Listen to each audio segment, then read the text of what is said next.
اعوذ باللہ من الشیطان الرجیم بسم اللہ الرحمن الرحیم والذین اور وہ لوگ جاءوا جو آئے من بعدہم ان کے بعد یقولون یہ کہتے ہوئے ربنا اے ہمارے رب اغفر لنا ہمیں بخش دے ولاخواننا الذین اور ہمارے ان بھائیوں کو بھی سبقونا بالایمان جو ہم سے پہلے ایمان میں داخل ہو گئے ولا تجعل اور نہ رکھ فی قلوبنا ہمارے دلوں میں غلا للذین آمنوا ایمان والوں کے لیے کوئی کینہ کوئی حسد للذین آمنوا ایمان والوں کے لیے ربنا اے ہمارے رب انک رؤوف بے شک تو ہی نرمی والا ہے رحیم اور مہربان ہے صدق اللہ العظیم۔ آیت نمبر 10 کا ساتھ میں ترجمہ ہے اور کل کی آیت مبارکہ وَيُؤْثِرُونَ عَلَىٰ أَنفُسِهِمْ سے تفسیر کی بات ہے۔ سورہ حشر میں آیت نمبر 9 اور 10 کی تفسیر ہے۔ صحابہ کرام کی شان بیان کی جا رہی ہے کہ وہ اپنی جان کو دوسروں کی جان سے مقدم اور اہم نہیں سمجھتے تھے، بلکہ دوسروں کی جان کو اپنی جان سے مقدم سمجھتے تھے اور دوسروں کو ترجیح دیتے تھے اگرچہ خود کسی چیز کے زیادہ خواہش مند اور ضرورت مند ہی کیوں نہ ہو۔ تو اسی کا اگلا جز ہے کہ وَيُؤْثِرُونَ عَلَىٰ أَنفُسِهِمْ اور ترجیح دیتے ہیں دوسروں کو اپنی ذات پر وَلَوْ كَانَ بِهِمْ خَصَاصَةٌ اگرچہ انہیں اس چیز کی حاجت اور ضرورت شدید ہی کیوں نہ ہو۔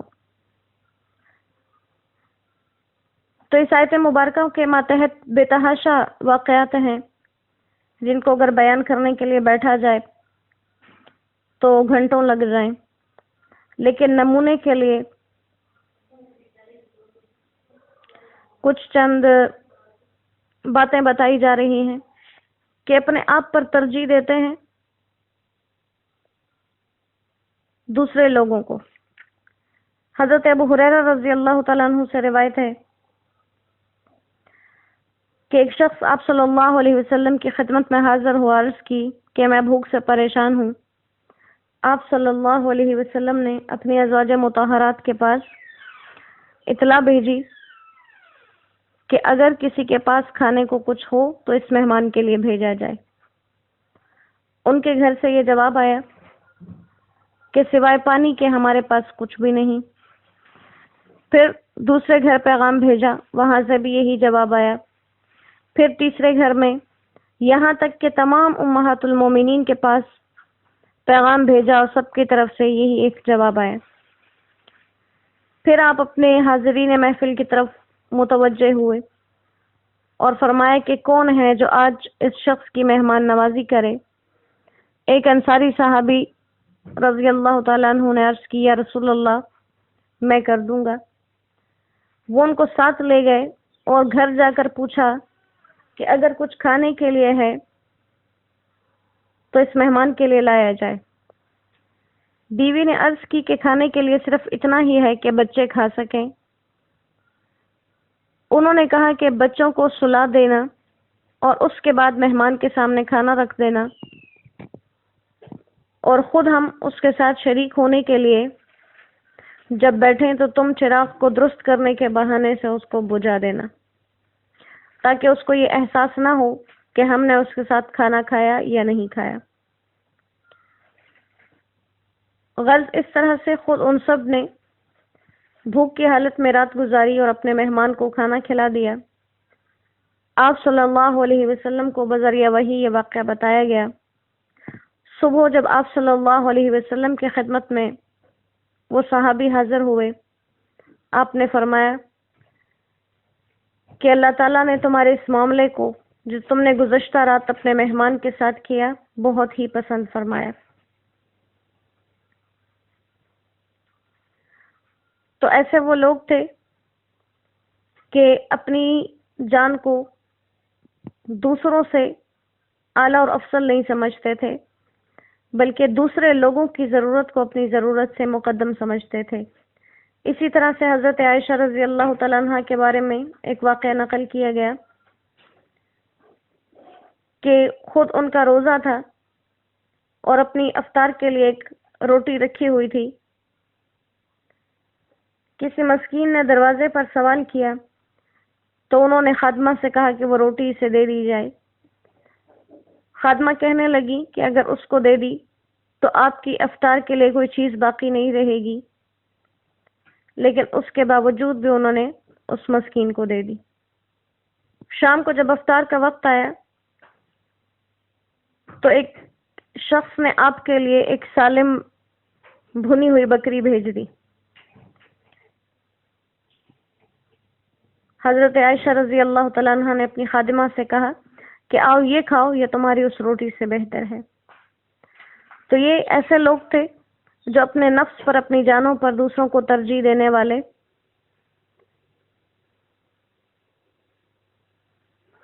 اسی طرح سے حضرت حذیفہ رضی اللہ تعالیٰ عنہ فرماتے ہیں کہ میں جنگ یرموک میں اپنے چچا زاد بھائی کی تلاش میں نکلا،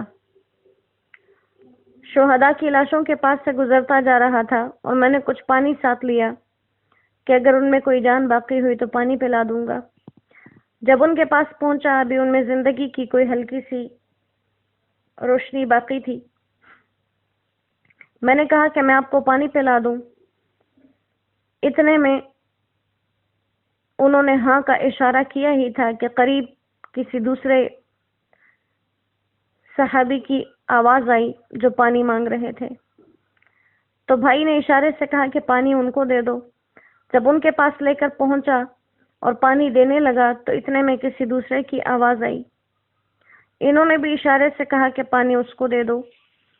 اسی طرح ایک کے بعد ایک 7 لوگوں کے ساتھ یہ واقعہ پیش آیا۔ جب 7ویں صحابی کے پاس پہنچے تو ان کی شہادت ہو گئی۔ واپس ہر ایک کے پاس پلٹ کر آئے تو سب کی جان نکل چکی تھی۔ تو یہ وہ لوگ تھے جنہوں نے اپنی جان کو جان نہیں سمجھا، مال کو مال نہیں سمجھا، اپنے گھروں کو گھر نہیں کہا، اپنی ہر چیز کو اللہ کے لیے قربان کرتے چلے گئے۔ پھر اسی لیے اللہ تعالیٰ نے ان سے راضی ہونے کے اعلانات فرما دیے۔ تو ان میں سے ہر ایک واقعہ ایسا ہے کہ جس کے بارے میں کہا جاتا ہے یہ آیت مبارکہ اسی کے بارے میں نازل ہوئی، لیکن اس میں کوئی بھی بعید نہیں ہے کہ کسی کے لیے بھی یہ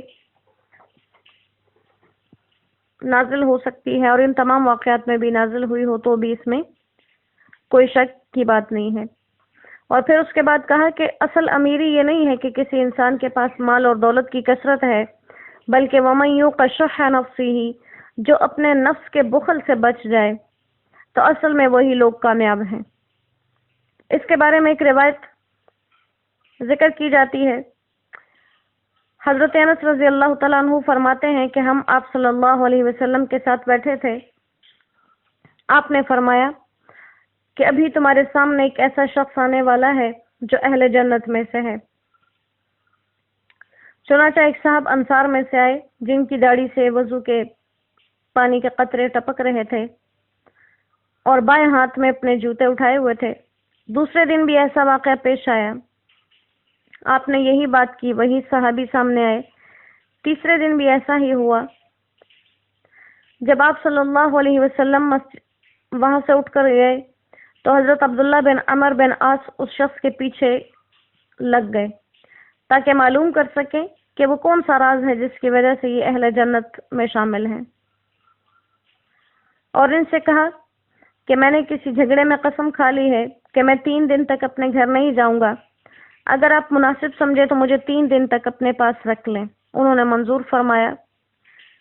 حضرت عبداللہ بن عمر رضی اللہ تعالیٰ عنہ نے 3 راتیں ان کے ساتھ گزاری تو دیکھا رات کو وہ تہجد کے لیے نہیں اٹھتے، البتہ جب سونے کے لیے بستر پر جاتے ہیں تو اللہ کا ذکر کرتے، پھر صبح کی نماز کے لیے اٹھ جاتے، اور اس پورے عرصے میں نے ان کی زبان سے بجز اچھی بات کی کوئی بری بات نہیں سنی۔ جب 3 راتیں گزر گئیں اور قریب تھا کہ میرے دل میں ان کے عمل کی کوئی حقارت آ جاتی تو میں نے ان پر اپنا راز کھول دیا کہ گھر میں جھگڑا نہیں تھا، لیکن میں آپ صلی اللہ علیہ وسلم کی زبان مبارک سے یہ بات 3 دن تک سنتا رہا، تو میں نے چاہا کہ آپ کے ساتھ رہ کر وہ عمل دیکھوں جس کے سبب یہ فضیلت آپ کو حاصل ہوئی، مگر عجیب بات ہے کہ میں نے آپ کو کوئی بڑا عمل کرتے نہیں دیکھا۔ تو ایسی کیا چیز ہے جس نے آپ کو اس درجے پر پہنچا دیا؟ وہ کہنے لگے، واقعی میرے پاس ان اعمال کے علاوہ کچھ نہیں جو آپ نے دیکھا، لیکن ہاں ایک بات ہے کہ میں نے اپنے دل میں کبھی کسی مسلمان کی طرف سے کوئی کینہ اور برائی نہیں رکھی، اور میں کسی پر حسد نہیں کرتا۔ جس کو اللہ نے کوئی خیر کی چیز عطا فرمائی وہ اس کے لیے ہی ہے، مجھے کبھی کسی سے حسد محسوس نہیں ہوا۔ عبداللہ بن عمر رضی اللہ تعالیٰ عنہ فرمانے لگے، بس یہی وہ صفت ہے جس نے آپ کو یہ بلند مقام عطا فرمایا۔ تو یہ ایسے اعمال تھے کہ جو انسان دل کے بخل سے اور حسد سے، ان خصلتوں سے بچ جائے۔ قرآن کریم میں بھی جا بجا اس چیز کی ممانعت آئی ہے اور حدیث مبارکہ کے اندر بھی۔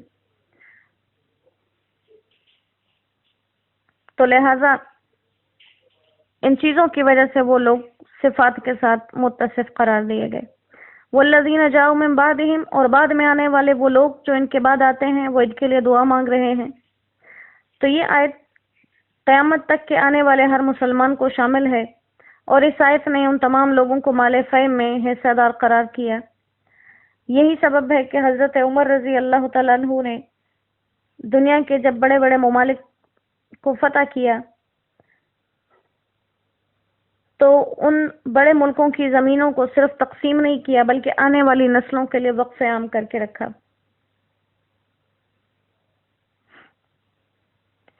بعض لوگوں نے ان سے ان زمینوں کی تقسیم کا سوال بھی کیا کہ آپ نے ان کو تقسیم کیوں نہیں کیا، تو انہوں نے اسی آیت کا حوالہ دیا کہ بعد میں آنے والے لوگوں کے لیے میں نے ان سب کو وقف کر دیا ہے۔ تو ان آیات مبارکہ پر غور کرنے سے معلوم ہوا کہ امت محمدیہ صلی اللہ علیہ وسلم کے اصل میں 3 طبقے، ایک مہاجرین کا، ایک انصار کا اور باقی تمام امت کا۔ مہاجرین اور انصار کے خاص اوصاف اور فضائل بھی ذکر کیے، اور باقی امت کے فضائل اور کمالات میں سے صرف ایک چیز بتائی کہ وہ صحابہ کرام کے اس ایمانی سبقت کی وجہ سے ان کو پہچانیں اور سب کے لیے دعائیں مغفرت کریں، اور اپنے لیے یہ مغفرت کی اور اپنے لیے یہ دعا کریں کہ ہمارے دل میں کسی مسلمان کے لیے کینہ اور نفرت نہ رہے۔ تو اس سے معلوم ہوا کہ صحابہ کرام رضوان اللہ علیہم اجمعین کے بعد جتنے بھی مسلمان ہیں ان کے نجات کے لیے کافی اور سب سے بڑی شرط یہ ہے کہ وہ صحابہ کرام کی عظمت اور محبت اپنے دلوں میں رکھتے ہوں، اور نہ صرف عظمت اور محبت پر کہ ان کے لیے دعا کرنے والے ہوں۔ تو حضرت مصعب بن سعد رحمۃ اللہ علیہ فرمایا کرتے تھے کہ اس امت کے تمام مسلمان 3 درجوں میں ہیں، 2 درجے تو گزر گئے مہاجرین اور انصار کے، اب صرف 1 درجہ باقی ہے جو صحابہ کرام سے محبت رکھے۔ تو لہٰذا ایمان کا مدار صحابہ کرام کی محبت پر ہے، جیسے بخاری شریف میں حدیث مبارکہ ذکر کی گئی کہ ایمان کی علامت انصار کی محبت ہے، اور بغض اور نفاق کی علامت ان سے بغض رکھنا ہے۔ حضرت امام حسین رضی اللہ تعالیٰ عنہ سے کسی نے حضرت عثمان غنی رضی اللہ تعالیٰ عنہ کے بارے میں سوال کیا جب ان کو شہید کر دیا گیا تھا، تو حضرت امام حسین نے سوال کرنے والے سے پوچھا کہ تم مہاجرین میں سے ہو؟ تو اس شخص نے انکار کیا۔ پھر پوچھا تم انصار میں سے ہو؟ اس نے تب بھی انکار کیا۔ تو وہ کہنے لگے اب تمہارے پاس صرف تیسری صورت ہے کہ الذین جاؤ من بعدہم، وہ لوگ جو ان کے بعد آئیں، یعنی اب تم صرف ان لوگوں میں سے بن سکتے ہو جو ان سے محبت کرنے والے ہوں، اگر ان کے بارے میں شک و شبہ کرو گے تو ایمان سے بھی نکل جاؤ گے۔ اسی طرح سے حضرت عائشہ رضی اللہ تعالیٰ عنہ نے فرمایا کہ میں نے تمہارے نبی صلی اللہ علیہ وسلم سے یہ سنا، یہ امت اس وقت تک ہلاک نہیں ہوگی جب تک اس کے بعد میں آنے والے لوگ اپنے پچھلے لوگوں پر لعنت اور ملامت نہ کریں۔ اسی طرح سے حضرت عبداللہ ابن عمر رضی اللہ تعالیٰ عنہ نے فرمایا جب تم کسی کو دیکھو کہ کسی صحابی کو برا کہتا ہے تو اس سے کہو جو تم میں سب سے زیادہ برا ہے اس پر اللہ کی لعنت۔ تو ظاہر ہے صحابہ تو برے نہیں، برا یہی ہوگا جو ان کی برائی کر رہا ہے۔ تو صحابہ کرام کی شان میں کسی کی گستاخی کرنا یہ اس شخص کے اپنے ملعون ہونے کی نشانی ہے۔ حضرت عبداللہ ابن عباس رضی اللہ تعالیٰ عنہ نے فرمایا کہ اللہ تعالیٰ نے سب مسلمانوں کو اصحاب محمد صلی اللہ علیہ وسلم کے لیے استغفار اور دعا کا حکم دیا، حالانکہ اللہ تعالیٰ کے علم میں تھا کہ ان کے آپس میں جنگ و جدال بھی ہوں گے، لیکن اس کے باوجود اللہ تعالیٰ نے ان کی اس بات سے درگزر فرمایا ہے، اور اللہ تعالیٰ نے ان کو خطاب کر رکھا ہے کہ وہ لوگ اللہ سے راضی ہیں اور اللہ ان سے راضی ہے۔ تو جب اتنی بڑی بات ہے تو ہم جیسے کم فہم اور کم عقل لوگوں کو ان کی شان کے بارے میں، ان کی ذات کے بارے میں زبانیں کھولنے سے پہلے اللہ تعالیٰ کے یہ ارشادات ضرور ایک نظر دیکھ لینے چاہیے کہ ایسا کر کے ہم ان کا بگاڑ رہے ہیں کچھ یا اپنا بگاڑ رہے ہیں۔ اللہ کریم ہمیں صحابہ کرام کی کامل محبت عطا فرمائے جو ایمان کا حقیقی معیار ہے، اور ہمیں اپنی زندگیاں ان کی نقل کرتے ہوئے گزارنے کی توفیق عطا فرمائے۔ وہ جن رستوں پر چل کر کامیاب ٹھہرے، اللہ ہمیں ان راستوں پر چلنے والا اور کامیاب بنانے والا بنائے۔ صدق اللہ العظیم وما علینا الا البلاغ وآخر دعوانا ان الحمد للہ رب العالمین۔ السلام علیکم ورحمۃ اللہ وبرکاتہ۔